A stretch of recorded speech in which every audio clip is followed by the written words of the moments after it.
нас, за да се присъедини към журито на Music Idol по покана на продуцентите от междинна станция.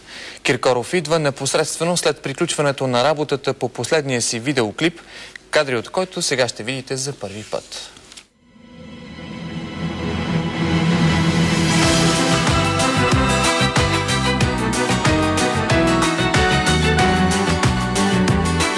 Филип Киркоров ще търси таланти в града, от чиято сцена тръгва неговия.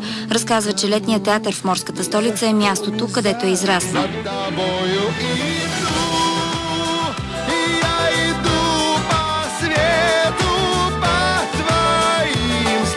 Млад артист, то се вижда веднага, когато влиза звезда на кастинга, това се вижда веднага.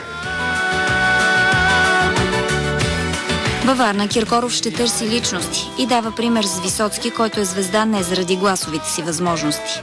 Аз искам само да кажа на всички тези млади таланти, които ще чакат в опашка да се представят, да получават удоволствие, не да треперят, ужас, страх.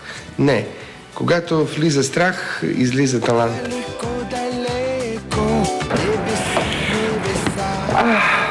България! Привет!